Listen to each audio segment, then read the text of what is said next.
Buenas, ahora vamos a hablar de tumores de ovario y testículo. Los tumores de ovario y testículo en pediatría son llamados tumores de células germinales.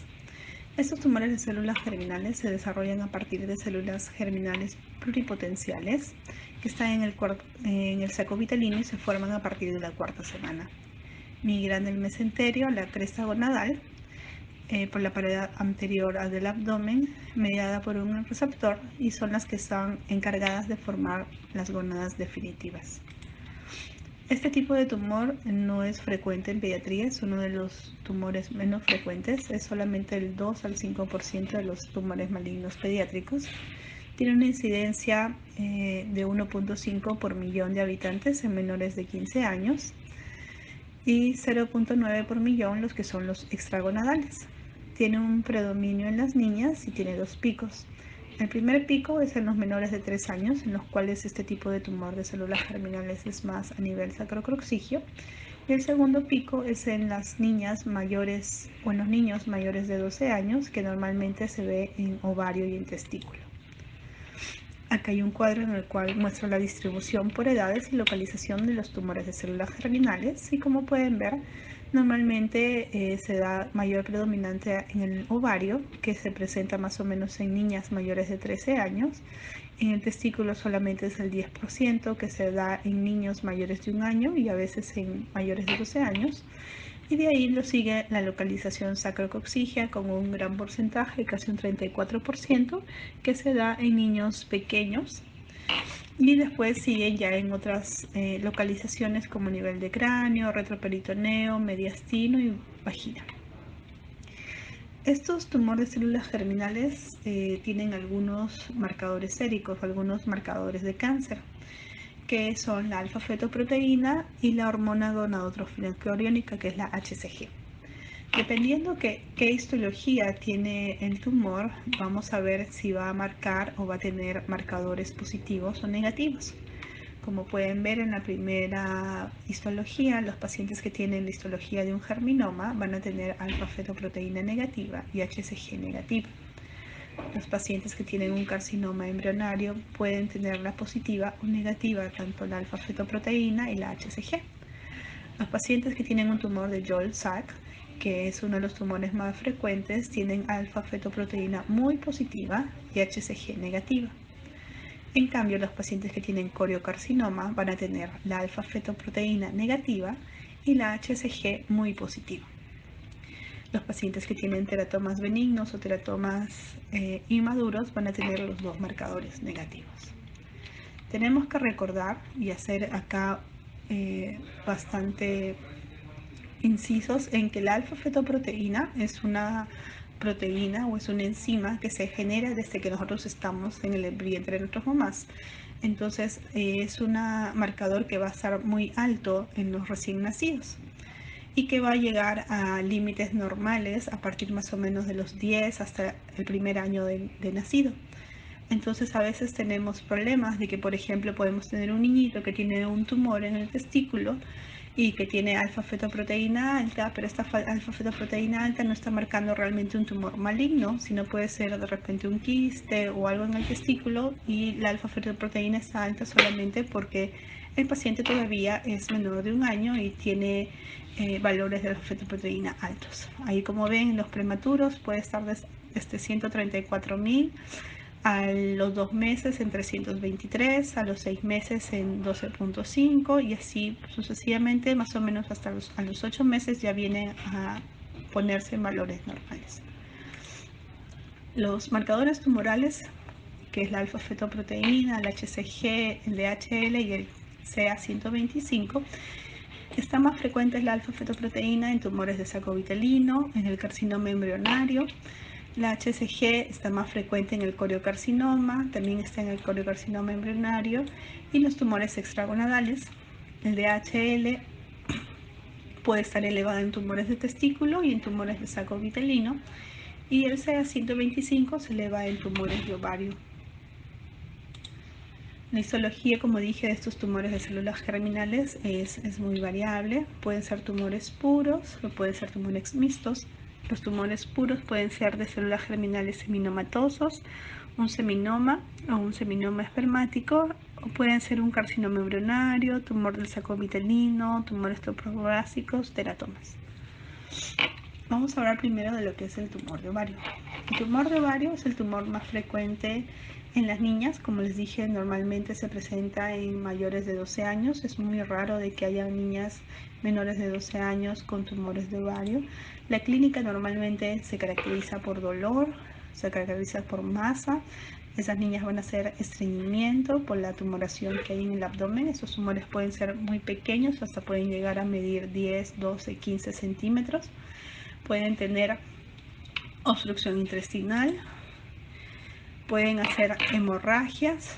Las pacientes se pueden quejar de dispepsia, que significa que comen y sienten que la comida no se digiere, y algunas otras molestias intestinales. Cuando tenemos nosotros la sospecha de las niñas que están con un tumor en el ovario, debemos hacer algunos estudios imagenológicos. La primera imagen o el primer estudio que deberíamos solicitar es una ecografía. En una ecografía de abdomen vamos a ver si esta lesión es quística o sólida, se va a ver el grosor de la pared y se va a ver si hay algún signo de metástasis, como por ejemplo ascitis, linfadenitis, nódulos peritoneales. Acá en la imagen que ustedes están viendo, ven en la primera imagen un útero normal, y en la otra imagen del lado B se ve una masa a nivel del anexo izquierdo que más o menos mide 5 por 6.2 centímetros, que es una imagen tumoral. Cuando tenemos ya la sospecha por clínica y ecografía, lo que podemos hacer es de repente hacer unas tomografías para ver realmente cuál es la dimensión de esa tumoración. Y ustedes, como pueden ver en esta tomografía, a veces las masas en el anexo, las masas en el ovario o el tumor de ovario puede ser tan pequeño como medir solamente 1 o 2 centímetros, pero puede llegar a medir a veces 14 o 15 centímetros, como les dije.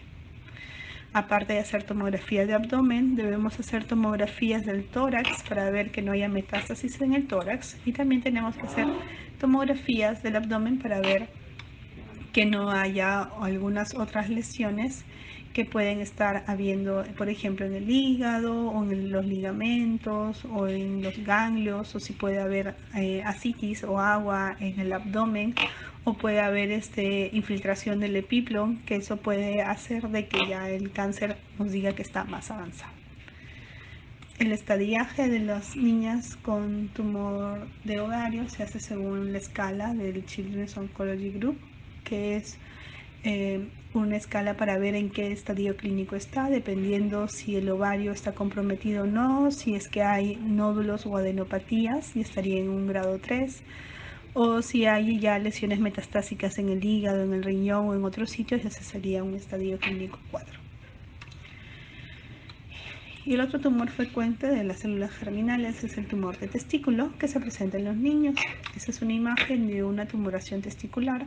A veces los médicos generales o los pediatras, cuando ven esta imagen del testículo aumentado, pueden pensar que es un hidrocele, que es un testículo que está lleno de agüita, pero siempre hay que sospechar que también puede ser un cáncer de testículo. La clínica normalmente es igual, con dolor, una masa en el escroto, pueden haber adenopatías inguinales y pueden haber bajas de apetito o bajas de peso. En la imagen de ecografía de un testículo es útil para la evaluación cuando tiene una masa en el escroto. Cuando existe hidrocele, permite una evaluación adecuada y puede identificar un componente quístico en la lesión testicular que puede sugerir un teratoma o un quiste epidermoide. Por lo común, la neoplasia testicular se presenta como una alteración focal o más o menos precisa de la ecoestructura de la glándula. Puede ser localizado o difusa. La mayoría de los tumores son hipoecogénicos. Acá se ve, por ejemplo, en la figura B, un tumor testicular con una área heterogénea en el polo inferior, que eso nos estaría haciendo sospechar de que es un tumor de testículo. Estos pacientes, aparte de la ecografía, igual hay que hacerles tomografía de tórax para ver metástasis, porque el tumor de testículo puede hacer metástasis a pulmón, y también una tomografía de abdomen para evaluar tumores retroperitoneales o adenopatías, porque hay pacientes que pueden cursar con un tumor primario en el testículo que pueden hacer adenopatías o metástasis en otros sitios. El estadiaje también se hace según la clasificación del Children's Oncology Group, en el cual el estadio clínico 1 está limitado al testículo cuando este ha sido resecado, el estadio clínico 2 cuando se ha hecho una biopsia y se dejó enfermedad, el estadio clínico 3 cuando hay metástasis ganglionar o afectación de los ganglios, y el estadio clínico 4 cuando hay metástasis a distancia. El tratamiento de estos tumores de células germinales, el tratamiento normalmente la primera opción es la cirugía. Si es que el paciente no es tributario a cirugía, debe ir a un tratamiento con quimioterapia. Con la quimioterapia podemos disminuir el tamaño del tumor y de ahí de todas maneras pasa a cirugía y se complementa después con quimioterapia. El esquema más utilizado para dar quimioterapia a estos pacientes es el esquema que nosotros llamamos BEP, que es bleomicina y topósido con platino. Hay pacientes que si no responden bien al tratamiento pueden ir a radioterapia y en algunas ocasiones pacientes que tienen recurrencia de enfermedad pueden ir a un trasplante de médula ósea, trasplante autólogo. Tenemos quimioterapias ya de segunda línea. ¿Qué significa segunda línea? Que si el paciente le dimos quimioterapia, lo operamos y vuelve a haber enfermedad, tratamos otra vez de hacer una cirugía y ya comenzamos a darle otro tipo de quimioterapias para ver si ese niño se puede salvar. Esos son otros esquemas, el esquema que nosotros llamamos VIP, que se da cada 21 días por 4 cursos, o el esquema que se llama TIP, que va acompañado de trasplante de médula ósea autólogo.